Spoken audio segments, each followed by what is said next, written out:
네, 할렐루야. 오늘도 예배 가운데 나오신 여러분을 진심으로 환영하고 축복합니다. 이 시간 함께 말씀 나눌 때에 능력이 하나님이 함께 경험되어지며 하나님의 권능의 팔로 우리의 삶을 인도하심의 믿어지는 은혜의 시간 되기를 소망합니다. 우리 옆에 계신 분과 함께 인사합시다. 하나님 함께 하십니다. 네, 하나님 함께 하실 것입니다. 아멘. 네, 우리 자주 쓰는 표현 중에 불보듯 뻔하다라는 표현이 있습니다. 앞으로 일어날 일에 대해서 의심할 여지가 없이 아주 명백하다라는 의미로 결과가 뻔히 보일 때 쓰는 말입니다. 이 말을 쓸 때 특징이 있는데요. 우리 언제 누구에게 이런 말을 씁니까? 언제 많이 쓰셨습니까? 타인에게 많이 쓰시지 않으십니까? 저는 이 말씀을 이게 준비하면서 이 말에 대해서 생각해 봤을 때에 이것을 자기 자신에게 쓰는 사람은 없는 것 같더라고요. 내 인생이 불보듯 뻔하지 뭐 이렇게 부정적으로 이야기하시는 분들보다는 쟤 저러다가 망한다, 쟤 저렇게 가면은 다치는데 하면서 불보듯 뻔하지라고 이제 말하는 것들을 제가 많이 봤습니다. 우리는 이제 타인에 대해서 쉽게 생각하고 판단하기도 하죠. 오늘 본문을 보면 불보듯 뻔하다라는 말이 이제 나오는 어울리는 한 사람을 보게 됩니다. 바로 선지자 요나입니다. 오늘 본문 1절과 2절의 말씀을 보면 하나님께서 요나에게 임하셔서 일어나 큰 성읍 니느웨로 가서 하나님의 심판이 있을 것을 선포하라고 말씀하십니다. 그런데 3절을 보니 요나가 하나님의 말씀에 불순종합니다.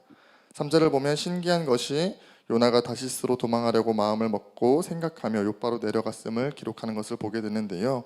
그 도망길에 마침 딱 자신이 생각했던 다시스로 향하는 배가 그곳에 있는 것을 보게 되는 것입니다. 그래서 요나는 옳았구나 하고 그 배에 올라탑니다. 그 후에는 어떻게 됩니까? 아니나 다를까 불보듯 뻔한 결과가 나타나죠. 4절 말씀을 보니 이렇게 기록하고 있습니다. 여호와께서 큰 바람을 바다 위에 내리심에 바다 가운데에 큰 폭풍이 일어나 배가 거의 깨지게 된지라. 하나님께서 그 배에 풍랑을 만나게 하십니다. 그래서 여기까지가 오늘의 이제 본문이고 그 뒤에 이어지는 내용도 우리가 잘 알고 있습니다. 그 풍랑 가운데 요나가 바다에 던져지고 하나님께서 큰 물고기를 준비하셔서 요나를 삼키게 하십니다. 요나가 하나님께로 다시금 회개하고 돌이키며 니느웨로 이제 말씀을 전하러, 하나님의 심판이 있음을 전하러 가는 것을 우리가 보게 되는데요. 여러분은 요나의 이 모습을 보면서 어떤 생각이 드십니까? 또 요나서를 볼 때 어떤 마음을 갖게 되십니까? 요나는 자기 멋대로 결정하고 불순종하였고 엇나간 사람으로 보여지십니까? 또 그런 요나를 하나님께서는 크게 한번 치시고 고꾸라뜨리셨던 분으로 보여지십니까? 제가 최근에 이 말씀이 떠오를 만한 상황이 있었습니다. 그래서 이 말씀을 들여다보는데 이 말씀을 통해 이전에 제가 보지 못했던, 이 말씀을 통해서 경험하지 못했던, 보지 못했던 하나님을 이제 보게 되어서 그것을 함께 나누려고 합니다. 다시 한번 말씀을 보면 이제 앞서 본문 내용을 설명하면서도 함께 살펴봤는데요. 3절을 보면 요나는 하나님의 얼굴을 피해 도망하려고 다시스라는 곳을 생각했던 것을 보게 됩니다. 그의 마음에 다시스라는 목적지를 품는 것이죠. 그리고 욥바로 갔더니 마침, 참 신기하게도 마침 다시스로 배가 거기에 있었다라는 것이죠. 그래서 요나가 그 배에 오르는데요. 제가 왜 마침 배가 거기 있었을까 하는 그런 질문이 들었습니다. 말씀을 보는데 이런 질문이 들었어요. 왜 배가 마침 거기에 있었을까? 그런 질문이 들었죠. 그래서 생각해 봤습니다. 마침 거기 있었던 것은 우연이었을까? 그 뒤에 그리고 하나님께서 일하신 것일까라는 생각을 했습니다. 그런데 그 뒤를 보면 하나님이 어떤 분이신지 나오고 있는 것을 보게 됩니다. 하나님께서 요나가 다시스로 가는 배를 타자 곧바로 풍랑을 일으키십니다. 그리고 큰 물고기를 준비하셔서 잡아먹히게도 하시는 것을 보게 됩니다. 이것을 볼 때 우리 하나님이 어떤 분인지 우리는 알 수 있는 것이죠. 하나님께서 능력의 하나님이시라는 것입니다. 하나님께 불가능이 없는 것이죠. 그렇기 때문에 그 배가 거기 있었던 것 우연은 아니었다라는 것입니다. 하나님께서 하고자 하셨다면, 그의 엇나가는 그 길을 막고자 하셨다면 배부터 없애시지 않았을까라는 것이죠. 배를 타기 전에 항구의 풍랑이 일게 하셔서 그 항구에 있던 모든 배들이 난파되게 하시거나 아니면 배가 정박하지 못하게 하셨을 것이라고 생각합니다. 그렇다면은 하나님께서 요나를 내버려 두고 방치하시려고, 아니면 벼르시면서 그래 너 어디까지 가나 보자, 네 멋대로 한번 해봐라 라는 마음으로 이렇게 하셨을까라는 생각 가운데 말씀을 볼 때에 저는 그것도 아닐 것이라고 봤습니다.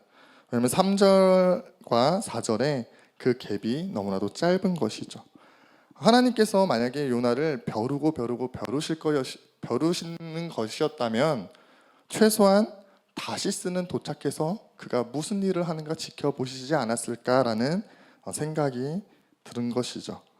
너 맘대로 해봐. 그래, 다시스 도착했어. 너 뭐 할 건데 하고 나서 그곳에서 이제 역병을 만나든 강도를 만나든 뭐 다른 일이 있지 않았을까라는 저는 생각을 했습니다. 그러면 무엇일까 하는 가운데 제가 본 것은, 요나가 마침 다시스로 가는 배를 만난 것은 하나님의 계획과 인도하심이었다라는 것입니다. 하나님은 어떤 분이십니까? 성경은 많은 곳에서 기록하고 있습니다. 하나님께서는 우리의 마음을 감찰하시는 분이라고 기록하는 것을 보게 되죠. 감찰하시다라는 그 표현은 하나님께서 우리를 가까이서 보고 계신다라는 것입니다. 우리의 생각과 마음을 주의 깊게 보고 계시고 곰곰이 살펴보신다라는 것이죠. 그래서 하나님의 영이 요나에게 임하셨고, 요나가 하나님의 말씀에 불순종하기로 생각하고 마음 먹은 그 순간에도 하나님께서는 그의 곁에 가까이 계시며 그의 삶을 인도하고 계셨음을 볼 수 있다라는 것이죠. 그리고 그의 삶에 가장 알맞는 길로 인도하시며 가장 완벽한 타이밍을 통하여 그의 삶을 돌이키셨음을 이제 우리가 보게 된다라는 것입니다. 여러분 믿으십니까? 하나님은 능력의 하나님이십니다. 하나님은 우리의 모든 인생의 그 모든 순간을 가까이서 살피며 인도하신다라는 것입니다. 그렇기에 요나가 다시스로 가는 배를 마침 만난 것은 우연이 아닌, 내버려 두심이 아닌 하나님의 인도하심이었다라는 것이죠. 제가 이것을 경험하고 깨닫는 시간이 있었습니다. 제가 여러 번 이제 말씀을 통해 함께 나눴던 기억이 있는데요. 제가 이제 계속해서 이제 슬럼프인 것을 이제 밝혔던 적이 많지 않습니까? 그러면서 제가 뭐 이전에 말씀 나누면서 한번 나눈 적이 있는데, 쳐다도 보기 싫었던 카페를 갑자기 무슨 정신에 맡아가지고 하면서 그곳에서 이제 하나님의 은혜를 경험하고 있다라는 것도 함께 나눈 적이 있는데요. 저는 그런 생각을 했습니다. 왜 이게 무슨 일이지? 그때도 말씀드린 적이 있었는데, 한번 아내는 무슨 어디에 홀린 것 같다라고 저한테 얘기를 했어요. 제가 갑자기 카페를 한다 그래가지고 저 스스로도 의문이었어요. 하나님 뭐죠? 이게 무슨 일이죠? 라는 저는 생각을 했습니다. 근데 사실 이제 제 안에 어떤 마음이 있었냐면은 올해까지만 사역해야겠다라는 생각을 했습니다. 그리고 돈이나 많이 벌어야겠다 이런 마음을 제가 품고 있었어요. 그 가운데에 이제 그렇게 있었는데 오늘 본문에 이제 시간이 지나고 나서 깨달은 것은, 오늘 본문에 요나처럼 순종하지 않고자 하는 마음을 제가 이미 결정하고 있었다라는 것을 제가 스스로 보게 된 것이죠.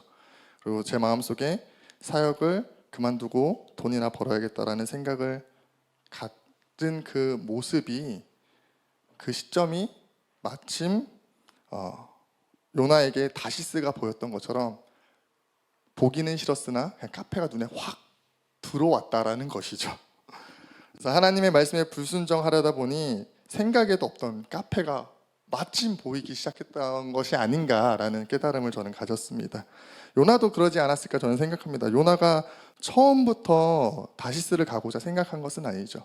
하나님께서 니느웨로 가라고 말씀하시자 그것에 대해서 불순종하고 싶어지자 문득 다시스가 떠오른 것이고 그의 삶에 다시스로 가는 배가 마침 거기에 보였다라는 것입니다. 그래서 저도 동의를 했던 것 같습니다. 카페가 보였고 그 길을 갔는데 제가 처음 시작할 때만 해도 막 부푼 꿈을 가졌습니다. 그래, 돈이나 많이 벌어야지 이거 해서 했는데 하다 보니 그 안에서 제가 하나님을 경험하기 시작합니다. 여러 가지 어려움이나 갈등 속에서 하나님께 매달리게 되고 또 하나님께서 그곳에서 보여주시는 많은 것들을 제가 느끼면서 경험하면서 하나님께서 저를 다시금 회복시키시고 열정을 주시고 영혼에 대한 구령의 마음을 주시고 하셨던 것을 제가 경험했습니다. 그러면서 제가 이런 것들을 경험해 가다 보니 이 요나서의 말씀이 갑자기 눈에 확 들어오게 되었던 것이죠. 그러면서 보니까 요나에게 일하신 하나님이셨구나, 내 삶에 인도하시는 하나님 동일하게 일하셨구나라는 것을 저는 이제 발견하게 되었다라는 것이죠. 저는 스스로 떠났다라고 생각했습니다. 내 결정이었고 마침 카페가 있었던 것은 우연이었고 어디에 홀린 듯이 그것을 선택했던 것이라고 스스로 생각했습니다.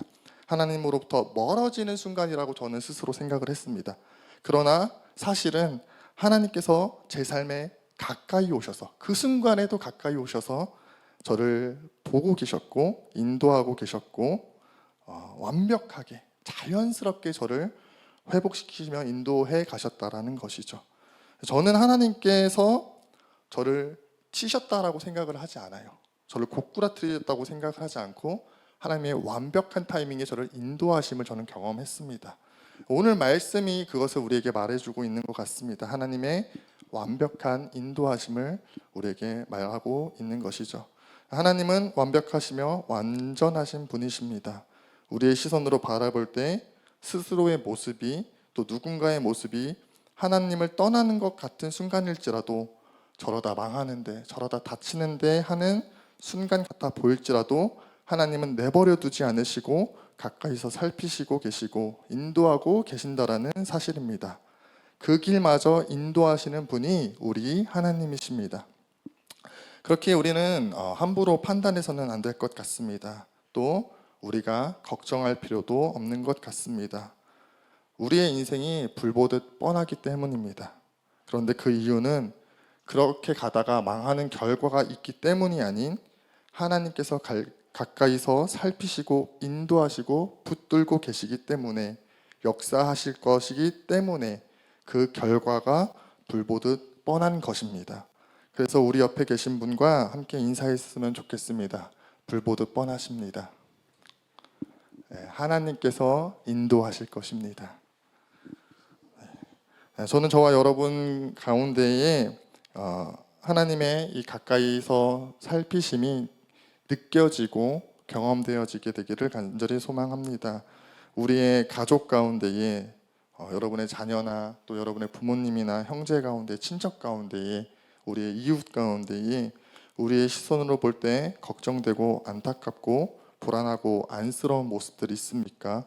저렇게 가면 안 되는데 하는 그런 생각과 걱정과 판단이 드는 분들이 있습니까? 그렇다면 우리 오늘 말씀을 기억하며 그 사람을 위해 우리 함께 기도하기를 소망합니다. 판단하는 것이 아닌, 걱정하는 것이 아닌 하나님을 의지하고 신뢰하며 하나님의 완벽한 타이밍이 그 가운데 나타나기를 우리가 함께 소망하며 나아갑시다. 하나님 일하여 주십시오. 함께 맡겨드리는 저와 여러분 될 수 있기를 간절히 소망합니다.